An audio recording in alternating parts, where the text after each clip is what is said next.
ভারতের আসামে প্রচণ্ড বন্যা হচ্ছে এবং এই বন্যা কিন্তু খুব স্বাভাবিকভাবেই প্রায় প্রতি বছরই হয়ে থাকে, কম আর বেশি, এবং সেটার প্রভাব কিন্তু বাংলাদেশে পড়ে, অর্থাৎ আসামের নিচে যেহেতু বাংলাদেশ সে এলাকায় পড়ে এবং ত্রিপুরা এবং ভারতের যে দক্ষিণাঞ্চল সেদিকে প্রভাবিত হয়।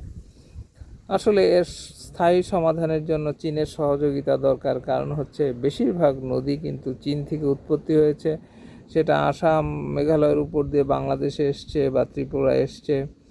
সেই সমস্ত নদী ব্যবস্থাপনার ক্ষেত্রে যদি এই তিন দেশের মধ্যে একটা আঞ্চলিক সহযোগিতা না হয়,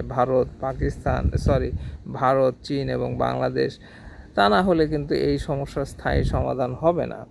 এই যে আমরা তিস্তা ব্যারেজের কথা বলি, যে কথাই বলি না কেন, আসলে চীন থেকে ভারতে এসছে, ভারত থেকে বাংলাদেশে এসছে, বাংলাদেশ থেকে বঙ্গোপসাগরে বেশিরভাগ নদী পতিত হয়েছে। এই যে একটা ন্যাচারাল সিস্টেম, এই সিস্টেমকে হঠাৎ করে যে কোনো জায়গায় বাধাগ্রস্ত করলে, বাঁধের মাধ্যমে যদি উল্টাপাল্টা বাঁধ দেওয়া হয়, তাহলে কিন্তু কে কখন ক্ষতিগ্রস্ত হবে বলা মুশকিল। এগুলো যেহেতু একটা ইঞ্জিনিয়ারিং প্ল্যানের ব্যাপার আছে, এগুলো নিয়ে গবেষণার ব্যাপার আছে। এই কারণে তিন দেশের বিশেষজ্ঞদের নিয়ে যদি এই কাজগুলো না করা হয়, এই ধরনের বন্যা হতেই থাকবে এবং আরও প্রাকৃতিক বিপর্যয় হবে। এক ধরনের বিপর্যয়কে ঠেকানোর জন্য যখন আরেক ধরনের প্রকৃতকে নষ্ট করে একটা কৃত্রিম ব্যবস্থা করা হয়, বিশেষ করে বাঁধ নির্মাণ করা হয়, তার কিন্তু মারাত্মক সাইড ইফেক্ট হতে পারে। এবং সেগুলোকে খেয়াল করে এই তিন দেশের মধ্যে একটি সমন্বয় দরকার ইমিডিয়েটলি, কারণ প্রতি বছর বাংলাদেশে এইভাবে বন্যা হবে, আসামে বন্যা হবে এবং চীনেও বন্যা হয়। এগুলো কিন্তু চিন্তা করা দরকার রয়েছে যে কোন নদী কখন কিভাবে শাসন করতে হবে, কোথায় বাঁধ দিতে হবে।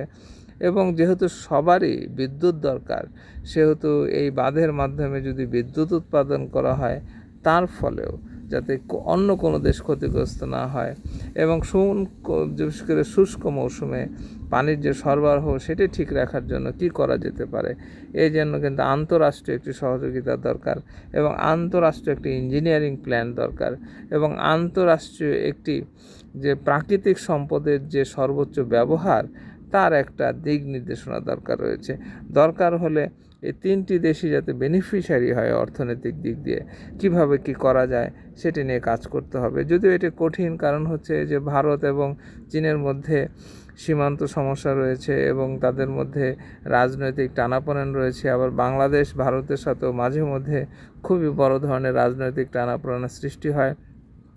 তারপরেও মানুষের কল্যাণের জন্য রাজনৈতিক সমস্যা থাকবেই, যেহেতু একই এলাকায় সীমান্ত রয়েছে, কিছু ডিসপিউট থাকবেও, কিছু সমস্যা থাকবেও। ভারত এবং চীনের মধ্যে যেরকম বাণিজ্য হচ্ছে, বাংলাদেশের সাথেও বাণিজ্য হচ্ছে। বাণিজ্য এবং অর্থনৈতিক সহযোগিতা রাজনৈতিক সম্পর্কের বাইরে রাখা উচিত। যদিও এমনও ঘটনা রয়েছে যে যুদ্ধকালীন অবস্থায় কিন্তু ব্যবসা বাণিজ্যের ক্ষেত্রে অনেক দেশের সাথেই কিন্তু সম্পর্ক ঠিক রয়েছে, কিন্তু কথাবার্তায় ব্যবসা বাণিজ্যে একে অন্যের সাথে দেখা গেল যে মুখে অনেক কথা বলেন, কিন্তু বাস্তবতার স্বার্থে, ব্যবসার স্বার্থে, মানুষের জীবনযাত্রার মান উন্নয়নের স্বার্থে কিন্তু একে অন্যকে সহযোগিতা করতেই হবে।